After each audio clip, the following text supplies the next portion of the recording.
Hello বন্ধুরা, Debraj exclusive চ্যানেলে তোমাদের সকলকেই স্বাগত জানাই। তোমরা সকলেই জানো যে সম্রাট এক্সক্লুসিভ চ্যানেলের সম্রাট স্যার এই কয়েকদিন আগে অর্থাৎ 1 থেকে 2 দিন আগে তার চ্যানেলে মাধ্যমিকের ভূগোলের সাজেশন হিসাবে 5টা খুবই গুরুত্বপূর্ণ প্রশ্ন বলে দিয়েছেন সাজেশন হিসাবে। আমরা আজকে এই ভিডিওতে সেই 5টা প্রশ্নের উত্তর নিয়ে আলোচনা করব। সেই 5টা প্রশ্নের উত্তরের সমস্ত পিডিএফও তোমাদেরকে দিয়ে দেওয়া হবে, তাই ভিডিওটা প্রথম থেকে শুরু করে শেষ পর্যন্ত অবশ্যই দেখো। আজকে আমরা প্রাকৃতিক ভূগোলের অংশের যে 3টে প্রশ্ন আছে সেই প্রশ্নগুলো নিয়ে আলোচনা করব। আমরা পরের ভিডিওতে আঞ্চলিক ভূগোলের প্রশ্ন নিয়ে আলোচনা করব, কারণ একটা ভিডিওতেই যদি সমস্ত প্রশ্ন নিয়ে আলোচনা করি তাহলে ভিডিওটা অনেকটাই বড় হয়ে যাবে। তাই আজকে আমরা প্রাকৃতিক ভূগোলের প্রশ্নগুলো নিয়ে আলোচনা করব। তাই চলো বন্ধুরা, ভিডিওটা শুরু করা যাক।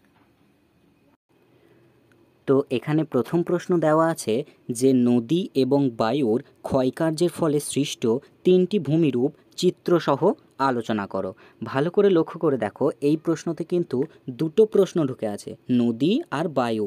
নদীর ক্ষয়কার্যের ফলে সৃষ্ট 3টি ভূমিরূপ আর বায়ুর ক্ষয়কার্যের ফলে সৃষ্ট 3টি ভূমিরূপ।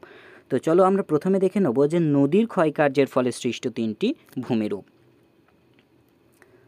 তো এখানে নদীর ক্ষয়কার্যের ফলে সৃষ্ট 3টি ভূমিরূপ আলোচনা করো বা ব্যাখ্যা করো। প্রথমে কি বলেছে যে উৎস থেকে মোহনা পর্যন্ত নদী তার গতিপথে 3টি কাজ করে: ক্ষয়, বহন আর সঞ্চয়। নদীর ক্ষয়কার্যের ফলে যে যে ভূমিরূপগুলি গঠিত হয় সেগুলি হলো প্রথমত গিরিখাত। আর্দ্র পার্বত্য অঞ্চলে তীব্র নিম্নক্ষয়ের সঙ্গে পার্শ্বক্ষয়ের ফলে নদী উপত্যকা গভীর ও সংকীর্ণ হয়, একেই বলা হয় গিরিখাত। মানে এটা কীরকম? আর্দ্র পার্বত্য অঞ্চলে তীব্র নিম্নক্ষয়ের সঙ্গে পার্শ্বক্ষয়ের ফলে তীব্র নিম্নক্ষয়ও হয় আবার পার্শ্বক্ষয়ও হয়, এর ফলে নদী উপত্যকা গভীর ও সংকীর্ণ হয়, একে বলা হয় গিরিখাত। যেমন নেপালের কালী নদীর গিরিখাত। এক্ষেত্রে আমরা কিভাবে লিখব?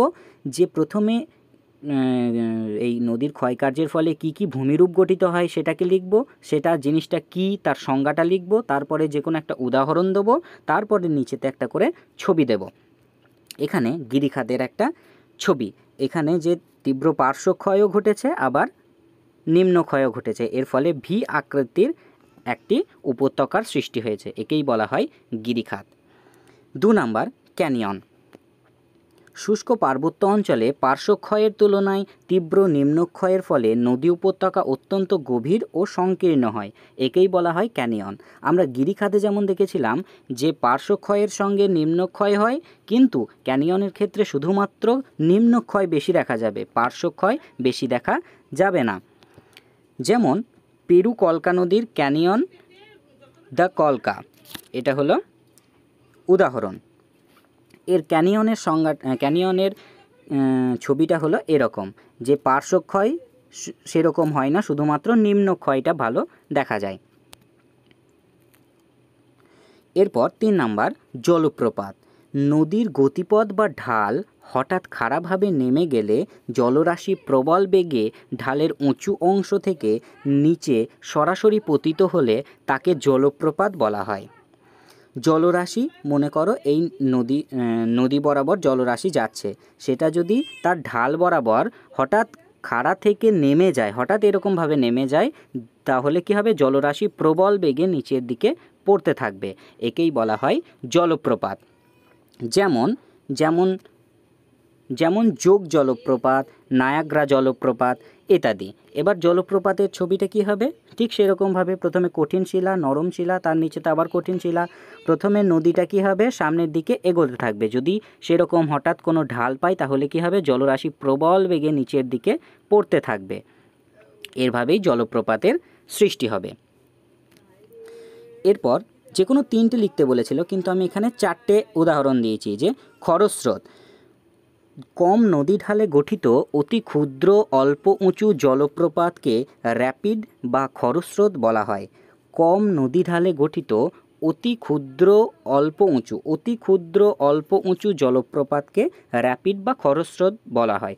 খরস্রোত জিনিসটা অনেকটা জলপ্রপাতের মতোই, কিন্তু জলপ্রপাত যতটা উঁচু হয় এই খরস্রোত ততটা উঁচু হয় না, অল্প উঁচু হয়। যেমন ছবিটা দেখলে আমরা বুঝতে পারবো যে এটা খরস্রোতের ছবি। আমরা দেখেছিলাম যে জলপ্রপাতে নদীর জল এরকমভাবে হঠাৎ উপর থেকে নিচের দিকে পড়তে থাকে, কিন্তু এই খরস্রোতের ক্ষেত্রে ঢাল অতটা হয় না, হালকা ঢালে জলপ্রপাতের মতন সৃষ্টি হয়, একেই বলা হয় খরস্রোত। তো এটা হয়ে গেল আমাদের প্রথম প্রশ্নের উত্তর। এরপর 2 নম্বর প্রশ্ন। 2 নম্বর প্রশ্ন বলেছে যে 2 নম্বর প্রশ্ন বলতে এটারই আরেকটা অংশ, যে বায়ুর ক্ষয়কার্যের ফলে গঠিত যে কোনো 3টি ভূমিরূপ সচিত্র বর্ণনা করো। বায়ুর ক্ষয়কার্যের ফলে, তো এখানে দেখো যে বায়ুর ক্ষয়কার্যের ফলে যে সমস্ত ভূমিরূপ গড়ে ওঠে সেগুলি হলো, প্রথমত 1 নম্বর গৌর। মরুভূমিতে বায়ুর অবঘর্ষ ক্ষয়ের ফলে ব্যাঙের ছাতার মতো দেখতে নিম্নাংশ সরু ও ঊর্ধ্বাংশ চওড়া শিলাস্তূপকে সাহারা মরুভূমিতে গৌর বলা হয়। অর্থাৎ মরুভূমিতে বায়ুর অবঘর্ষ ক্ষয়ের ফলে ব্যাঙের ছাতার মতো দেখতে, নিম্নাংশ সরু অর্থাৎ নিচের দিকটা সরু আর ঊর্ধ্বাংশ চওড়া মানে উপর দিকটা চওড়া শিলাস্তূপকে সাহারা মরুভূমিতে গৌর বলা হয়। ব্যাঙের ছাতার মতো আকৃতি হওয়ার জন্য একে মাশরুমও বলা হয়। কোনো একটা এরকমভাবে কোনো একটা শিলাস্তূপ আছে, বায়ুর অবঘর্ষ ক্ষয়ের ফলে কি হবে, এই নিচের দিকের অংশগুলো আস্তে আস্তে ক্ষয়প্রাপ্ত হতে হতে হতে হতে সরু হয়ে যাবে। এর ফলে কীরকম একটা ছবির সৃষ্টি হবে, উপর দিকটা এরকমই থাকবে আর নিচের দিকটা সরু হয়ে যাবে। এর ফলে এই যে জিনিসটা তৈরি হবে এটাকে বলা হয় গৌর। এটা হলো গৌরর ছবি। এরপর 2 নাম্বার অপসারণ গর্ত। মরুভূমিতে বায়ুপ্রবাহ দ্বারা শিথিল বালিকণা অপসারিত হয়ে স্থানটি ক্রমশ অবনমিত হয়ে যে ছোট বড় গর্ত বা খাতের সৃষ্টি হয় তাকেই বলা হয় অপসারণ গর্ত। অর্থাৎ কীরকম, যে মরুভূমিতে মনে করো এটা একটা মরুভূমি, ঠিক আছে, এখানে বায়ুপ্রবাহ দ্বারা কি হয়, বায়ুপ্রবাহ দ্বারা কিছু কিছু জায়গা বা কিছু কিছু স্থানের বালি অপসারিত হয়ে, মনে করো এইখানের একটা স্থানের বালি অপসারিত হয়ে মানে হাওয়ার বায়ুপ্রবাহের কারণে এখান থেকে সরে গেল বালিটা, তাহলে এখানে কি হবে, কিছু ছোট বড় গর্তের সৃষ্টি হবে, এরকমভাবে কিছু ছোট বড় গর্তের সৃষ্টি হবে, একেই বলা হয় অপসারণ গর্ত। এটা হলো অপসারণ গর্তের ছবি। 3 নাম্বার জিউগেন। অনুভূমিকভাবে পর্যায়ক্রমে কঠিন ও কোমল শিলা গঠিত শিলাস্তূপে অবঘর্ষ ক্ষয়ের ফলে কঠিন শিলা গঠিত চওড়া ও সমতল মাথাযুক্ত এবং নিম্নাংশ সরু টেবিলাকার প্রতিসম ভূমিরূপকে জিউগেন বলা হয়। অনুভূমিকভাবে পর্যায়ক্রমে কঠিন ও কোমল শিলা গঠিত শিলাস্তূপে অবঘর্ষ ক্ষয়ের ফলে কঠিন শিলা গঠিত চওড়া ও সমতল মাথাযুক্ত আর নিম্নাংশ সরু টেবিলাকার প্রতিসম ভূমিরূপকে জিউগেন বলা হয়। এটা হলো জিউগেনের ছবি। এই ক্ষেত্রে বায়ুপ্রবাহটা এরকমভাবে, এক্ষেত্রে বায়ুপ্রবাহের ক্ষেত্রে কোমল শিলাগুলো ক্ষয়প্রাপ্ত হয়ে এরকমের সৃষ্টি হয়েছে। তো এটাই ছিল এই প্রশ্নের উত্তর। এরপর 3 নাম্বার প্রশ্ন, বায়ু ও জলধারার মিলিত কার্যের ফলে সৃষ্ট 3টি ভূমিরূপ আলোচনা করো।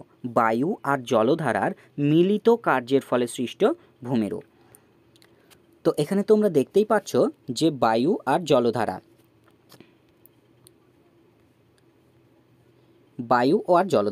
মরুভূমিতে বায়ু ও জলধারাগুলি যৌথভাবে ক্ষয় বহন ও অবক্ষেপণের কাজ করে ভূমিরূপের ব্যাপক পরিবর্তন ঘটায়। মরুভূমিতে বায়ু আর জলধারা যৌথভাবে ক্ষয় বহন আর অবক্ষেপণের কাজ করে মরুভূমিতে ব্যাপক পরিবর্তন ঘটায়।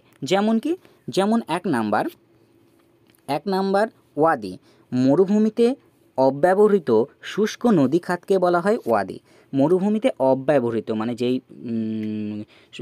যেই খাতগুলো ব্যবহার করা হয় না, সেই অব্যবহৃত শুষ্ক নদী খাতকে বলা হয় ওয়াদি। সেই ওয়াদি কিভাবে সৃষ্টি হয় না, মরু অঞ্চলে হঠাৎ যখন বন্যা হয়, মরু অঞ্চলে হঠাৎ বন্যার জল বালি ও ধুলোরাশির মধ্যে বেশিক্ষণ প্রবাহিত হতে পারে না।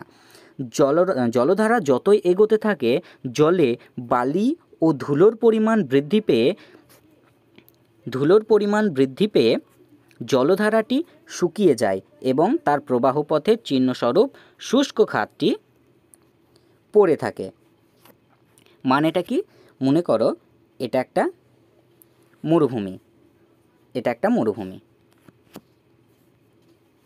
এই মরুভূমিতে প্রচুর বালি আছে। এবার যখন হঠাৎ কোনো বন্যার সৃষ্টি হবে, প্রচুর জলের সৃষ্টি হবে, সেই জল যখন সামনের দিকে এগোতে থাকবে, সেই জল বেশিক্ষণ সামনের দিকে এগোতে পারবে না। কেন এগোতে পারবে না? কারণ এখানে প্রচুর পরিমাণে বালি আছে। সেই জলের সঙ্গে প্রচুর পরিমাণে বালি মিলিত হয়ে সেই জলটাকে শুষে নেবে।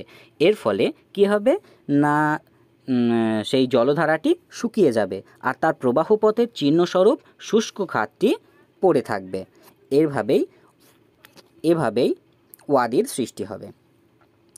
তো 2 নাম্বার পেডিমেন্ট।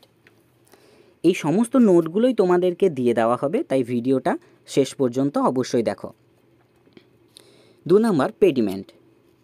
ইনসেলবার্জ বা বিচ্ছিন্ন পর্বতগুলির পাদদেশীয় ঢালের উঁচু অংশে ও বাজাদার ঊর্ধ্বসীমানায় বায়ু ও জলধারার ক্ষয় ও সঞ্চয় কার্যের ফলে উন্মুক্ত ভূমিশিলা গঠিত যে মৃদু ঢালু সমভূমি গড়ে ওঠে তাকে পাদদেশীয় সমভূমি বা পেডিমেন্ট বলা হয়।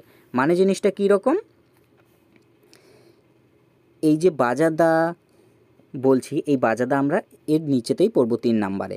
তাই এখানে একটু দেখে নাও যে ইনসেলবার্জ বা বিচ্ছিন্ন পর্বতগুলির পাদদেশীয় অঞ্চলে, পাদদেশীয় ঢালে মানে নিচের দিকে ঢালের উঁচু অংশে ও বাজাদার ঊর্ধ্বসীমানায়, বাজাদার উপরে বায়ু আর জলধারার ক্ষয় ও সঞ্চয় কার্যের ফলে উন্মুক্ত ভূমিশিলা গঠিত যে মৃদু ঢালু সমভূমি গড়ে ওঠে তাকে পাদদেশীয় সমভূমি বা পেডিমেন্ট বলা হয়। এই যে বায়ু আর জলধারার মিলিত ক্ষয়কার্যের এক্ষেত্রে সমস্ত ভূমিরূপগুলি এই একটা চিত্রের মাধ্যমেই দেখিয়ে দেওয়া হবে। যেমন এটা গিরিখাতটা দেখানো হয়েছে, এটা পেডিমেন্ট, এটা প্লায়া হ্রদ, এটা বাজাদা, এটা পল্লল ব্যাজনী। তো আমরা ছবিতে আসছি, তার আগে আমরা পুরোটাকে আগে দেখে নিই। 3 নাম্বার প্লায়া হ্রদ।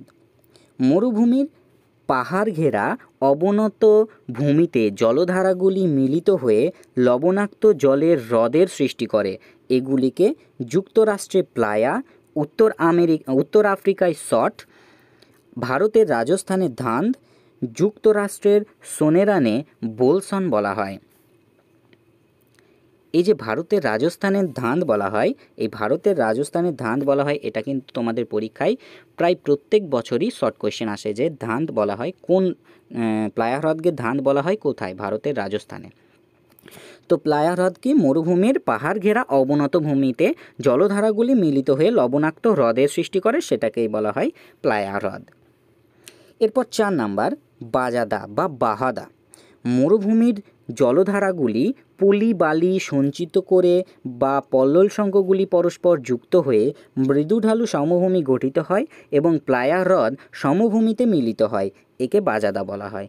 সোজা কথায় কি? মরুভূমির জলধারাগুলি পলি বালি সঞ্চিত করে একটা সমভূমির সৃষ্টি করে, এর ফলে প্লায়া হ্রদ সমভূমিতে মিলিত হয়, একেই বলা হয় বাজাদা। এবার আমরা ছবিটা দেখব।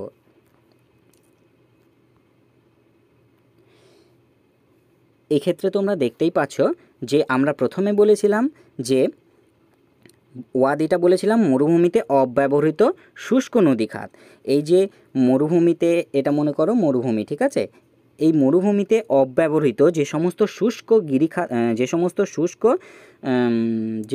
শুষ্ক অঞ্চল বা যে সমস্ত শুষ্ক নদী খাতগুলো আছে সেটাকেই বলা হয় ওয়াদি। তো এখানে যেমন মনে করো এখানে প্লায়া হ্রদের সৃষ্টি হয়েছে, এই জলগুলো নেমে লবণাক্ত হ্রদের সৃষ্টি করা হয়েছে যাকে প্লায়া হ্রদ বলা হয়। এর পাশাপাশি যে সমস্ত শুষ্ক নদী খাতগুলো থাকবে তাকেই বলা হবে ওয়াদি। আর প্লায়া হ্রদ কি? যে এখানে অবস্থিত লবণাক্ত হ্রদ, পাহাড় ঘেরা লবণাক্ত হ্রদ, সেটাই হলো প্লায়া হ্রদ। আর বাজাদা কি জানলাম? যে মরুভূমির জলধারাগুলি পলিবালি সঞ্চিত করে যে সমভূমির সৃষ্টি করে, সেটা বাজাদা। এই যে এখানে দেখতে পাচ্ছ যে এখানে পলিবালি সঞ্চিত হয়ে একটা সমভূমির সৃষ্টি হয়েছে, এটাই হলো বাজাদা। এটা প্লায়া, এটা পেডিমেন্ট। আর গিরিখাত তো আমরা আগেই জেনেছি, এখানে শুধুমাত্র দেখানো হয়েছে যে এটা গিরিখাত। তো এরপরে আমাদের যে বাকি অংশ আছে, অর্থাৎ আঞ্চলিক ভূগোলের প্রশ্নগুলো, অর্থাৎ সেই ভারত ভারতের ওই চ্যাপ্টার থেকে যে সমস্ত প্রশ্নগুলো আমাদের সাজেশনের মধ্যে আছে সেইগুলো আমি পরের ভিডিওতে দেখাবো। এই ভিডিওর মধ্যেই যদি সব প্রশ্নগুলো দেখাতে চাই তাহলে ভিডিওটা অনেকটাই বড় হয়ে যাবে। আর এই যে সমস্ত যে প্রশ্নগুলো আমরা করলাম সেই সমস্ত প্রশ্নের এই যে পিডিএফটা, এই পিডিএফটা আমি ডেসক্রিপশনে তার লিঙ্কটাকে দিয়ে রাখছি। আবার তোমরা চাইলে আমার টেলিগ্রাম গ্রুপটা জয়েন করতে পারো, ডেসক্রিপশনে তার টেলিগ্রাম গ্রুপের লিঙ্কটাও দিয়ে রাখছি। বিভিন্ন পিডিএফ, বিভিন্ন সূত্র, যে সমস্ত বিভিন্ন ম্যাথের শর্ট ট্রিক্স, বিভিন্ন সাবজেক্টের বিভিন্ন প্রশ্নের পিডিএফ সমস্ত কিছু সেই টেলিগ্রাম গ্রুপে পেয়ে যাবে। তাই টেলিগ্রাম গ্রুপটাকে চাইলে অবশ্যই জয়েন করো, আমি ডেসক্রিপশনে তার লিঙ্কটাকে দিয়ে রাখছি। আর পিডিএফের যে লিঙ্কটা সেটাকেও আমি ডেসক্রিপশনে দিয়ে রাখছি। তো এই ছিল আজকের ভিডিওটা যদি ভালো লেগে থাকে তাহলে ভিডিওতে একটা লাইক করো, আর চ্যানেলে যদি নতুন দর্শক হয়ে থাকো তাহলে রেড বাটনে ক্লিক করে চ্যানেলটাকে অবশ্যই সাবস্ক্রাইব করে পাশের বেল আইকনে ক্লিক করে নোটিফিকেশনস অল করে রাখো। আর যদি ইচ্ছা হয় তাহলে আমার টেলিগ্রাম গ্রুপটা অবশ্যই জয়েন করতে পারো। তো আজ এই পর্যন্তই, আবার দেখা হচ্ছে পরের ভিডিওতে।